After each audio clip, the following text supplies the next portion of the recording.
Hello, everyone. Thanks for coming to hear the presentation.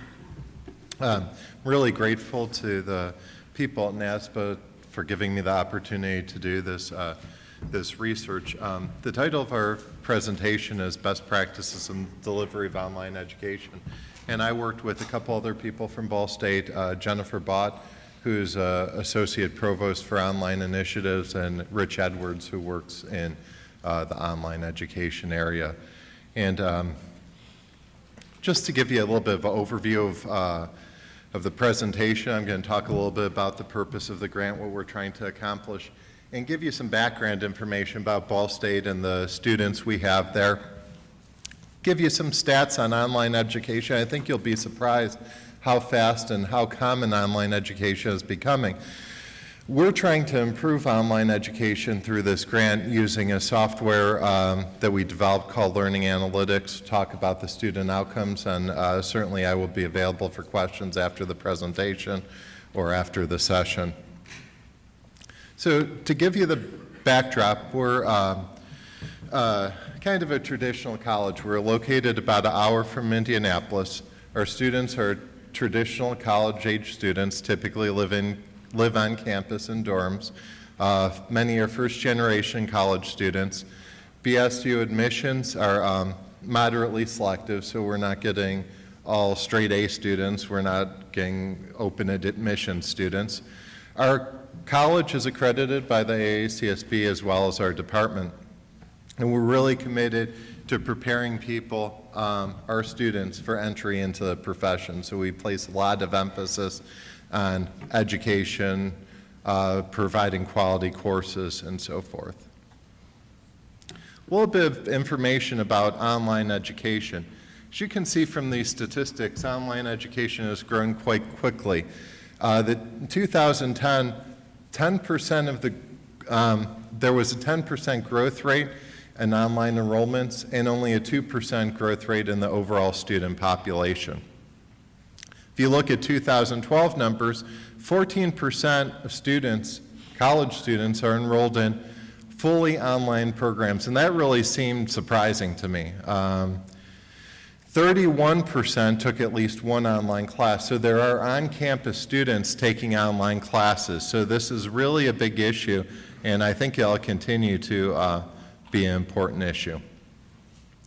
Accounting departments are moving slower than the general college population in this issue.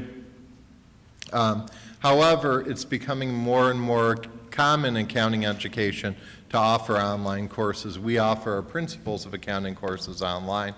Little research has investigated whether these online delivery methods are equivalent to face-to-face traditional education. And I think this is really an important issue given the growth of online education.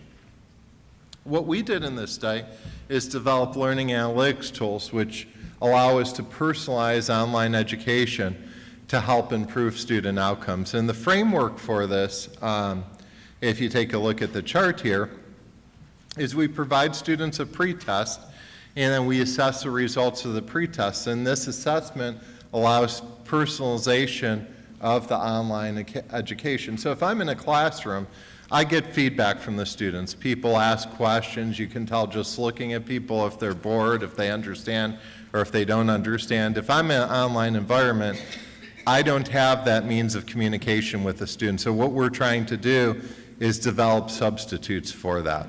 So our model here is one attempt at that, and obviously there will have to be many mechanisms like this to replicate a classroom type experience, a face-to-face type experience, but this is one way that we can start doing this. So our pretest, we base our pretest on knowledge that the student should have already obtained, which is critical for their success in the chapter.